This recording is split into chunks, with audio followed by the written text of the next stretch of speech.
अगर प्रभु का रोज चरणामृत पिया जाए और संतों के चरित्र सुने ना, तो अहंकार नष्ट हो जाएगा। कहते हैं ना, ऊंट जब पहाड़ के नीचे जाता है तो पता लगता है।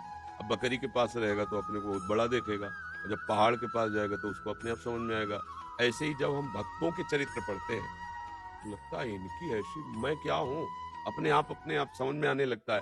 तो यदि हम संतों का जो पावन चरित्र है, जैसे भक्तमाल जी है, रसिकनन्यमाल है, ऐसे ग्रंथ है, रोज एक भक्त का चरित्र पढ़े तो भक्त चरित्र श्रवण से हमारा अहंकार नष्ट हो जाता है। क्योंकि भक्तों की जो भजन शैली रही, हम लोग सोच भी नहीं सकते। हम तो उनकी जूठन खा के जी रहे हैं, उनके जैसा भजन कहाँ कर सकते हैं। अनवरत 24 घंटे आंसू बह रहे, राधा राधा, जैसे गौरी शक्ति जी, भोलानाथ, ऐसे ऐसे प्रेमी महाभागवत हुए यमुना किनारे रात दिन। अच्छा, दर्शन करने गए सेवा कुंज, वहां बंदरों को जो चना फेंक दिया गया, वो ठुड्डी उठाई, 2-4 मुट्ठी जो बिना चबा लिया, उसी से जी रहे रात दिन, राधा राधा। तब लगता है हम लोग क्या है, हम लोग तो केवल जी रहे हैं उनके सहारे। भजन तो उन महापुरुषों का हुआ है। पूरी रोटी नहीं मिलती थी ब्रजवासियों की, क्योंकि पूरी देंगे तो 100 महात्मा आने, तो 100 रोटी कौन बनाए। तो एक रोटी के 8 टुकड़े कर लिए, एक टुकड़ा दे दिया। अब वो 4 घरों में गए तो 4 टुकड़ा मतलब एक रोटी, उसे खाया, 24 घंटा भजन करे। हम लोग कहाँ उनकी। तो जब हम संतों के चरित्र पढ़ते हैं, हमारे अहंकार का पारा खत्म होने लगता है कि हम क्या है इनके आगे। अब जैसे अपने से नीचे को देखें तो लगता है हम तो भजन करते हैं, हम तो ऐसे हैं। जब अपने से ऊंचे देखे तो लगता है हमारा भजन क्या है इनके आगे। तो सदैव भक्ति मार्ग में ऊपर की तरफ देखना चाहिए, बड़े महापुरुषों को देखना चाहिए, उससे अहंकार नष्ट हो जाता है।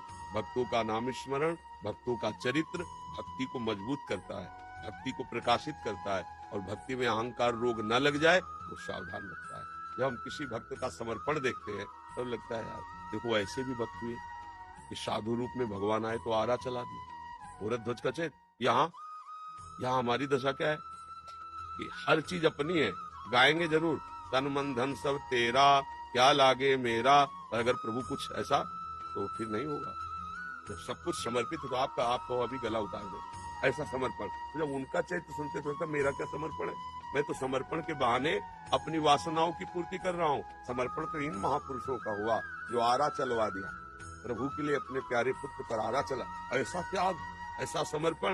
इसलिए भक्तों के चरित्र पढ़ने से हमारा अहंकार नष्ट हो जाता है। प्रभु के नाम से भी महामहिम भक्तों की नामावली गान से 1,00,000 बार हरि हरि बोले और एक बार किसी भक्त का सुमिरन कर ले तो भगवान उसे 1,00,000 बार हरि हरि से भी ज्यादा फल देते हैं। क्योंकि हरि को निज यस्ते अधिक भक्तन यस पर प्यार। भगवान को अपने चरित्र से, अपने नाम से भी बढ़कर प्रिय भक्तों का लगता है। जब कोई भक्तों का यश गाता है तो भगवान प्रसन्न हो जाते हैं। जो कोई भक्तों का आश्रय ले लेता है तो पहले भगवान भक्त का आश्रय लेने वाले का कल्याण करते, फिर अपने भक्त का करते। जैसे गजराज भक्त है और ग्राह ने चरण पकड़े गजराज के, तो सबसे पहले भगवत प्राप्ति किसको हुई? ग्राह को। गजराज को तो बाद में खींचा, पहले उसे बैकुंठ भेजा, सुदर्शन चक्र के द्वारा स्पर्श करा, पहले बैकुंठ में। भक्त का चरण पकड़ ले तो भक्त चरण धरि भाव तरत भव सिंधु अगाधा, फिर अहंकार नहीं रहता है। तो भक्तों की नामावली गाए, भक्तों का चरित्र पढ़े और प्रभु का चरणामृत और नाम जप करे तो अहंकार रह ही नहीं जाएगा। और अहंकार अज्ञान के कारण लगता है। अच्छा, क्या कर सकते हैं हम? क्या कर सकते हैं? अभी मालिक हमारी नेत्र ज्योति हर ले, अभी खत्म, वाक शक्ति खत्म, बोल नहीं सकते, श्रवण शक्ति खत्म, सुन नहीं सकते, चलने की शक्ति खत्म, पैर खत्म, अभी लकवा मार जाए, अभी हार, दिल फेल हो जाए, कुछ हम कुछ कर सकते हैं? तो आपसे भजन कराया जा रहा है, आप परिक्रमा दे रहे हो, आप तपस्या कर रहे हो, आप जितेंद्रिय भगवान करा रहे हैं, तुम्हारी सामर्थ्य नहीं है। इसलिए जब ज्ञान हो जाता है तो अहंकार नहीं रहता। जब तक अभिमान रहता है तब तक फिर अच्छी भक्ति नहीं होती।